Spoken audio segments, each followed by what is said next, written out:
Welcome to Nayan ultimate. तो हम लोग यहाँ पे आज राष्ट्रीय आंदोलन पढ़ेंगे जो कि 1885 से लेके 1947 तक हुआ था। और राष्ट्रीय आंदोलन के 3 भागों में बांटा गया है। एक तो हो गया 1885 से लेके 1905 तक, जिसे उदारवादी युग कहा गया है, और दूसरा 1905 से लेके 1919 तक, जिसे उग्रवादी युग कहा गया है, और 1919 से 1947 तक के समय को गांधी युग कहा गया है। तीनों काल के यहाँ पे हम लोग बारी बारी से चर्चा करेंगे। और यहाँ पे आज हम लोग भारतीय राष्ट्रीय कांग्रेस स्टार्ट करने जा रहे हैं, जिसकी स्थापना 1885 में एक अवकाश प्राप्त अंग्रेज अधिकारी ए.ओ. ह्यूम ने किया था। शुरुआत में इसका नाम भारतीय राष्ट्रीय संघ था, लेकिन दादा भाई नेहरू के सुझाव पे भारतीय राष्ट्रीय कांग्रेस नाम दिया गया। यानी कि पुराना नाम जो था वो भारतीय राष्ट्रीय संघ था कांग्रेस का। कई एग्जाम में क्वेश्चन आ सकता है, लेकिन दादा भाई नेहरू के सुझाव पे भारतीय राष्ट्रीय कांग्रेस कर दिया गया। तो इसकी प्रथम अधिवेशन जो है वो चूँकि पुणे में आयोजित होना था, लेकिन पुणे में प्लेग फैल जाने के कारण इसे बम्बई शिफ्ट कर दिया गया। और उस समय बम्बई हुआ करती थी। और शुरुआत में प्रथम अधिवेशन में 72 सदस्यों ने भाग लिया था। और उसके इसी तरीके से तमाम जगहों पर इसका जो है अधिवेशन चलता रहा और धीरे धीरे उसको जगह जगह पे किया गया। तो हम लोग यहाँ पे चर्चा करते हैं आज। तो राष्ट्रीय आंदोलन जो कि 1885 से लेके 1905 तक, आप लोगों 1885 से लेके 1947 तक के समय को राष्ट्रीय आंदोलन की कहा गया है, याद रखना। उसको हम 3 पार्ट में पढ़ेंगे। प्रथम चरण हो गया 1885 से 1905 तक, जिसे क्या कहा गया, उदारवादी युग कहा गया है। 1885 से 1905 के समय को उदारवादी युग कहा गया। इसे उदारवादी युग कहा गया है। और 1905 से लेकर 1919 तक के समय क्या कहा गया है, उग्रवादी युग कहा गया है। और तृतीय चरण जो कि 1919 से 47 तक, इस युग को कहा गया है गांधी युग। तो हम लोग 1885 में जो यहाँ पे प्रथम घटना हुआ था कि भारतीय राष्ट्रीय कांग्रेस, यहाँ से हम लोग स्टार्ट करेंगे 1885 से, और बारी बारी से हम लोग पढ़ेंगे यहाँ पे। तो हम लोग यहाँ पे भारतीय राष्ट्रीय कांग्रेस के बारे में पढ़ेंगे। जैसा कि मैंने आप सब लोगों को बताया कि कांग्रेस की स्थापना जो है एक अवकाश प्राप्त अंग्रेज अधिकारी, कई बार पूछ जाता है कि कांग्रेस की स्थापना किसने किया था। अवकाश प्राप्त अंग्रेज अधिकारी जिसका नाम ए.ओ. ह्यूम था, उन्होंने किया था 1885 में। और इसका प्रथम अधिवेशन बम्बई में हुआ था, जिसमें 72 सदस्यों ने भाग लिया था। और भारतीय राष्ट्रीय कांग्रेस का जो है पुराना नाम भारतीय राष्ट्रीय संघ था, लेकिन दादा भाई नेहरू के सुझाव पे भारतीय राष्ट्रीय कांग्रेस कर दिया गया। तो चलिए देखते हैं 28 दिसंबर 1885 को क्या हुआ था, इसकी स्थापना हुआ था। ठीक है ना, 28 दिसंबर 1885 को आप लोग डेट याद रखना, कई बार ये डेट पूछ देता है। 28 दिसंबर 1885 याद रखना है, भारतीय राष्ट्रीय कांग्रेस की स्थापना हुआ। और उसके संस्थापक ए.ओ. ह्यूम थे। और चूंकि बम्बई के ग्वालिया ट्रैंक में स्थित गोकुल दास तेजपाल संस्कृत कॉलेज में इसका स्थापना हुआ था। चूंकि यह आयोजन पुणे में होना था, लेकिन पुणे में प्लेग फैल जाने के कारण ये यहाँ पे हुआ। अब पुराना नाम क्या था, भारतीय राष्ट्रीय संघ था, लेकिन भारतीय राष्ट्रीय कांग्रेस कर दिया गया। किसके, दादा भाई नेहरू के सलाह पे। और उस समय का वायसराय कौन था, लॉर्ड डफरिन था, याद रखना आप लोग। तो उम्मीद करता हूँ कि आप सब लोगों को बेसिक बातें याद आ गया होगा। अब यहाँ पे इम्पोर्टेंट पॉइंट सबसे यह है कि कांग्रेस की स्थापना के पीछे कई सारे भारतीय इतिहासकारों का मत है कि कांग्रेस में जो है ब्रिटिश सरकार का हित पहले स्थान पे था और भारतीयों का हित दूसरे स्थान पर। चूँकि इसलिए उन्होंने कांग्रेस की स्थापना किया क्योंकि जनता के मन में एक तरह का असंतोष का भावना पैदा हो गया था, इसलिए उन्होंने बनाया ताकि जनता को थोड़ा सा शांत वगैरह किया। देखते हैं कांग्रेस के जो है स्थापना के पीछे भारतीय के पनपते असंतोष को नियंत्रित करने के लिए किया गया। और एक सेफ्टी वॉल्व सिद्धांत है जो कि लाला लाजपत राय ने दिया है यंग इंडिया में प्रकाशित एक लेख के अनुसार। ये याद भी रखना, कई बार एग्जाम में आते हैं कि सेफ्टी वॉल्व सिद्धांत किसने दिया, तो लाला लाजपत राय ने दिया है। इसके अनुसार क्या था कि कांग्रेस की स्थापना क्या था, डफरिन की दिमाग की उपज थी। ठीक है ना, उस समय का जो डफरिन था उसके सलाह पे ही ए.ओ. ह्यूम ने उसका स्थापना किया था। तो इसलिए कांग्रेस का जो हित था वो ब्रिटिश सरकार का हित पहले स्थान पे था और भारतीयों का हित दूसरे स्थान पे था, तो उन्होंने इसीलिए किया था। तो आगे हम लोग देखते हैं यहाँ पे। अब इसका जो विभिन्न सारे सम्मेलन जो हुआ है कांग्रेस का, जैसे प्रथम सम्मेलन मुंबई में हुआ था, इस पर हम लोग देखते हैं। दूसरा सम्मेलन, तीसरा सम्मेलन, इसी तरीके से देखते हैं। तो 1885 ईस्वी में इसका प्रथम सम्मेलन बम्बई में किया गया था। कहाँ किया गया था, बम्बई में किया गया था। उस समय अध्यक्ष कौन था, व्योमेश चंद्र बनर्जी था। और याद रखना, प्रथम अधिवेशन में कई बार सचिव पूछ देता है, तो प्रथम अधिवेशन के समय ए.ओ. ह्यूम सचिव था। वही ए.ओ. ह्यूम है जिन्होंने स्थापना किया था। और उसमें क्या हुआ था, 72 सदस्यों ने भाग लिया था, उसमें से सर्वाधिक बम्बई प्रांत के थे। और एक और पॉइंट इंपॉर्टेंट है कि सुरेंद्र नाथ बनर्जी इसमें शामिल नहीं हुए थे, क्योंकि भारतीय राष्ट्रीय एक दल था, Indian association conference, Indian association conference जो था उस समय, उसका दूसरा अखिल भारतीय सम्मेलन में भाग लेने के लिए सुरेंद्रनाथ बनर्जी चले गए थे, इसलिए उन्होंने प्रथम सम्मेलन में भाग नहीं लिया था। और क्या किया इसके बाद 1886 में जो उसका ये दल था इंडियन एसोसिएशन कॉन्फ्रेंस का विलय भारतीय राष्ट्रीय कांग्रेस में कर देता है। तो आगे हम लोग देखते हैं इसका दूसरा अधिवेशन जो है, जो कि 1886 ईस्वी में कहाँ हुआ था, कलकत्ता में हुआ था। और उसमें कौन था, दादा भाई नेरोजी ने उसकी अध्यक्षता किया था। और उसमें क्या हुआ था, इंडियन एसोसिएशन कॉन्फ्रेंस का विलय भारतीय राष्ट्रीय कांग्रेस में कर दिया गया। इंपॉर्टेंट पॉइंट है ये, कई बार एग्जाम में आ सकता है कि भारतीय राष्ट्रीय कांग्रेस का जो है विलय इंडियन एसोसिएशन कॉन्फ्रेंस में कब किया गया, तो 1886 में कर दिया गया। तो आप लोगों को उम्मीद करता हूँ कि याद हो गया होगा। तीसरा अधिवेशन जो है मद्रास में हुआ था, जो कि बदरुद्दीन तैयब जी थे, अब प्रथम मुस्लिम अध्यक्ष थे, इसलिए इंपॉर्टेंट याद रखना, कई बार पूछा जाता है एग्जाम में। प्रथम मुस्लिम अध्यक्ष कब था, तो मद्रास वाला में था, 1887 में था। और 1888 इलाहाबाद में हुआ था, जिसमें जॉर्ज यूलेट था। इसीलिए इंपॉर्टेंट है क्योंकि प्रथम अंग्रेज यानी कि प्रथम यूरोपीय अध्यक्ष था। और इसमें एक सम्मेलन में क्या हुआ था कि पहली बार लाला लाजपत राय ने हिंदी में भाषण दिया था। तो आप सब लोगों को ये चारों तो याद करना ही करना है सिक्वेंस में। वैसे तो हर साल होता गया लगभग, लेकिन हम लोग यहाँ पे जो पढ़ेंगे, जो इंपॉर्टेंट सम्मेलन है जिससे क्वेश्चन आते हैं अक्सर परीक्षाओं, वही हम लोग पढ़ेंगे, जो काफ़ी इंपॉर्टेंट है। 4 शुरुआत का आपको याद ही रखना होगा। प्रथम सम्मेलन कहाँ हुआ था, मुंबई में हुआ था, बम्बई में हुआ था, अब का नाम मुंबई, उसमें बम्बई हुआ करता था। तो प्रथम सम्मेलन कहाँ हुआ था, बम्बई में हुआ था। कौन किया था इसका अध्यक्षता, तो व्योमेश चंद्र बनर्जी ने किया था और 72 सदस्यों ने उसमें भाग लिया था। दूसरा कहाँ हुआ था, 1885 के बाद 1886 में कोलकाता में हुआ था। इसका अध्यक्षता किसने किया था, दादा भाई नेरोजी ने किया था। तीसरा सम्मेलन कहाँ हुआ था, मद्रास में हुआ था 1887 में। कौन था, बदरुद्दीन तैयब जी थे। चौथा कहाँ हुआ था 1888 में, इलाहाबाद में हुआ था, जॉर्ज यूलेट है जो कि प्रथम अंग्रेज था उसमें, इसलिए याद रखना है। 4 तो आप लोगों को याद करना ही करना है। अब आगे की तरफ यहाँ पे चलते हैं। प्रथम मुंबई, सीक्वेंस में यदि पढ़ोगे मेरे साथ साथ, एक बार 2 बार वीडियो देख लोगे तो आपको अपने आप याद हो जाएगा। प्रथम 1885 बम्बई, दूसरा कलकत्ता, तीसरा मद्रास और चौथा इलाहाबाद। अब देखते हैं 1890 का अधिवेशन इंपॉर्टेंट है यहाँ पे, जो कि कलकत्ता में हुआ था।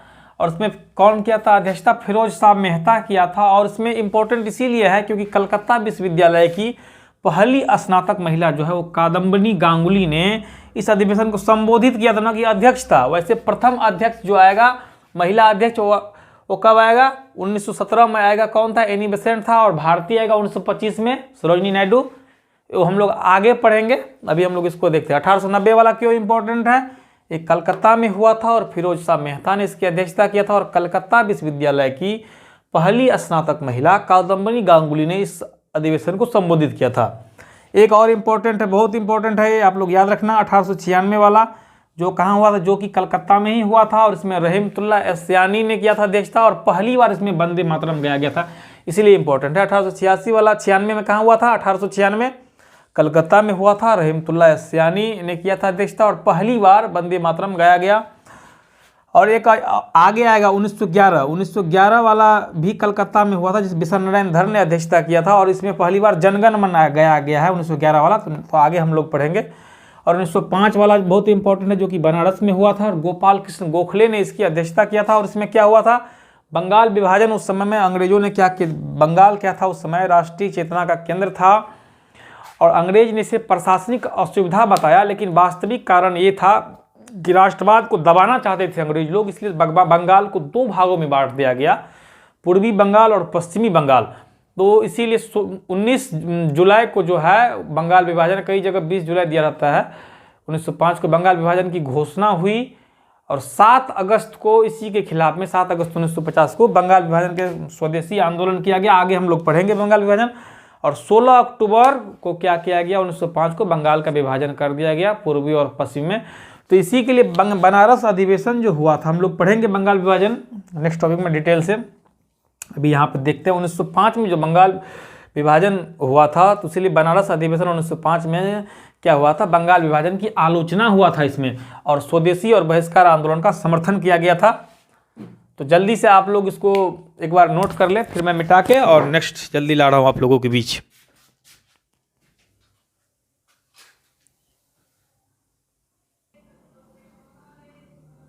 उन्नीस 1905 के बाद अब हम लोग यहाँ पे 1906 का अधिवेशन देखते हैं, जो कि कलकत्ता में हुआ था। 1906 का जो अधिवेशन है वो कलकत्ता में हुआ था और इसकी अध्यक्षता कौन किया था? दादा भाई नेहरू जी ने किया था। और ये इम्पोर्टेंट इसीलिए क्योंकि स्वराज शब्द का प्रयोग, स्वराज जो शब्द का प्रयोग पहली बार कांग्रेस के मंच से किया गया था। आप लोगों को याद होगा कि स्वराज मेरा जन्मसिद्ध अधिकार से मैं लेके रहूँगा, इस नारा कौन दिया है? बाल गंगाधर तिलक ने दिया है। लेकिन पहली बार स्वराज शब्द का प्रयोग किसने किया है? तो दादा भाई नेहरू जी ने किया है। और कब किया है? 1906 के कांग्रेस अधिवेशन में स्वराज शब्द का पहली बार कांग्रेस के मंच से किया गया है प्रयोग, दादा भाई नेहरू जी ने किया। और ये अधिवेशन कहाँ हुआ था? कलकत्ता अधिवेशन में किया था।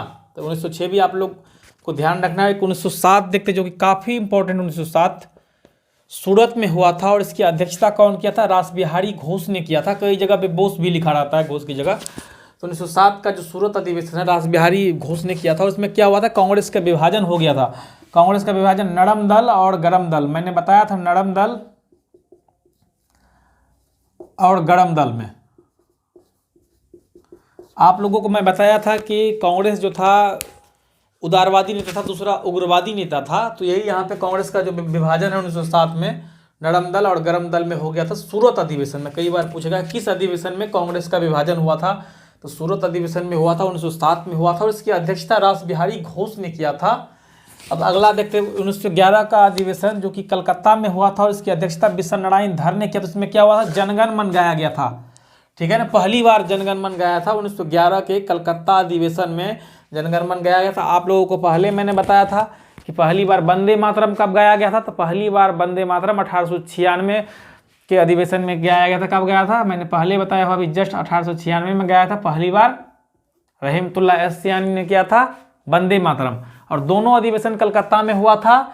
जनगण मन वाला 1896 में वंदे मातरम वाला हुआ था जो कि कलकत्ता में ही हुआ था। इसकी अध्यक्षता कौन किया था उस समय? पीछे आप लोग देखे होंगे अभी जस्ट, रहमतुल्लाह एस यानी ने किया था। यहाँ पे 1911 ये भी कलकत्ता में है, विश्व नारायण धर ने किया है और जनगण मन गाया गया यहाँ पे। तो ये भी याद रखना है। एक 27वां अधिवेशन है, इसमें 27वां मैंने इसीलिए लिख दिया, कई बार बिहार पीसीएस में ऐसा पूछा जाता है कि 27वां कब हुआ था? तो बांकीपुर में हुआ था और आर.एन. मुधोलकर ने किया था, ठीक है ना। इंपॉर्टेंट है बिहार पीसीएस के लिए कि 1912 में हुआ था 27वां और बांकीपुर में हुआ था और आर.एन. मुधोलकर ने किया था। 1916 में अध्यक्षता लखनऊ में अंबिका चरण मजमूदार ने किया था। 1916 का अधिवेशन कहाँ हुआ था? लखनऊ में हुआ था और इसकी अध्यक्षता अंबिका चरण मजमूदार ने किया था। और ये इसीलिए इम्पोर्टेंट है क्योंकि कांग्रेस में जो नरम दल और गरम दल जो 1907 के सूरत अधिवेशन में जो विभाजन हो गया था, यहाँ पे आप लोगों ने देखा था कि 1907 में क्या हुआ था? कांग्रेस का विभाजन नरम दल और गरम दल में हो गया था। यहाँ पे 1916 में आके क्या हो गया कि नरम दल और गरम दल के बीच क्या हो गया? समझौता हो गया और कांग्रेस और मुस्लिम लीग के बीच भी समझौता हुआ।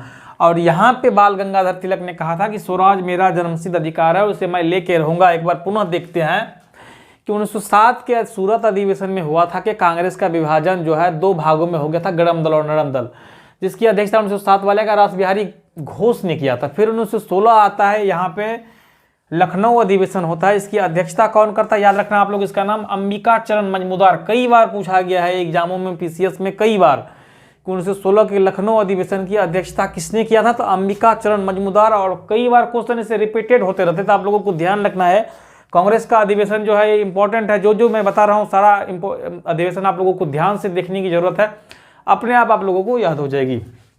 तो 1916 का लखनऊ अधिवेशन की अध्यक्षता कौन किया था? अंबिका चरण मजमूदार किया था। उसमें क्या हुआ था? नरम दल और गरम दल के बीच समझौता हो गया, यानी कि एक हो गया, एकीकरण हो गया।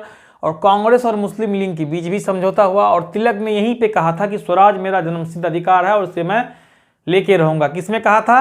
तो लखनऊ अधिवेशन में कहा था। स्वराज शब्द का प्रयोग पहली बार 1906 के अधिवेशन में दादा भाई नेहरू जी ने किया था, स्वराज शब्द का प्रयोग। लेकिन ये नारा स्वराज मेरा वाला कौन दिया था? तो बाल गंगाधर तिलक ने। अब देखते हैं 1917 का अधिवेशन जो कि काफी इंपॉर्टेंट है। ये कलकत्ता में हुआ था और एनी बेसेंट किया था। और ये इसीलिए इंपॉर्टेंट क्योंकि प्रथम महिला इसमें पूछा गया 1917 में, ठीक है ना। प्रथम भारतीय महिला कौन होगा? तो सरोजनी नायडू होगा। आगे हम लोग देखेंगे 1925 में किया था जिन्होंने कानपुर अधिवेशन में, ठीक है ना। 1917 का अधिवेशन में कलकत्ता अधिवेशन अध्यक्षता कौन किया था? एनी बेसेंट ने की थी। ये विदेशी महिला थी, आयरलैंड की, और प्रथम महिला थी। और प्रथम भारतीय महिला पूछे तो सरोजनी नायडू होगा। कंफ्यूज नहीं करना है आप लोगों को। प्रथम महिला पूछा जाए तो एनी बेसेंट, प्रथम भारतीय महिला तो सरोजनी नायडू।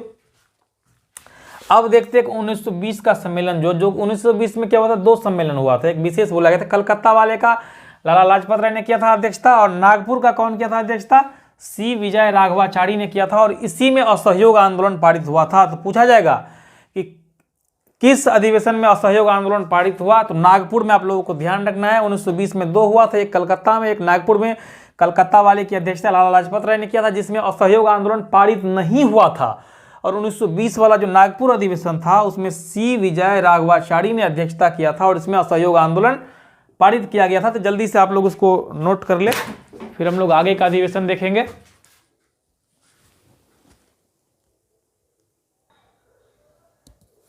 अब हम लोग यहाँ पे 1924 का अधिवेशन देखते हैं, जो कि बेलगांव में हुआ था, और इसके अध्यक्ष कौन किया था, महात्मा गांधी ने किया था। ये इंपॉर्टेंट इसीलिए है क्योंकि महात्मा गांधी एक ही बार अध्यक्षता किया था 1924 में। कहाँ हुआ था, बेलगांव में। कई बार ये पूछा जाता है कि बेलगांव अधिवेशन की अध्यक्षता किसने किया था, महात्मा गांधी ने किया था, और पहली बार किया था, ये एक ही बार महात्मा गांधी ने किया था। 1925 का अधिवेशन है, जो कि कानपुर में हुआ था, और इसकी अध्यक्षता सरोजिनी नायडू ने किया था, और प्रथम भारतीय महिला।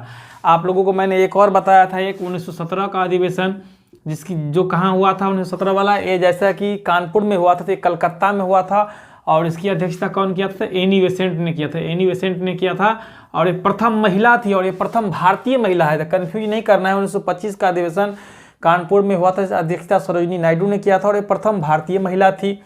1929 का जो है अधिवेशन, लाहौर अधिवेशन जो है, जिसकी अध्यक्षता किसने किया था, जवाहरलाल नेहरू ने, और इसमें पूर्ण स्वराज की मांग की गई थी। 1931 का अधिवेशन, जो कि कराची में हुआ था, और सरदार वल्लभ भाई पटेल ने इसकी अध्यक्षता किया, उसमें मूल अधिकार और गांधी इरविन समझौता मांगा गया था। मौलिक अधिकार की मांग जो है 1931 के कराची अधिवेशन में किया गया, इंपॉर्टेंट है। सरदार वल्लभ भाई पटेल ने इसकी अध्यक्षता किया था, और गांधी इरविन समझौता का भी इसमें हुआ था।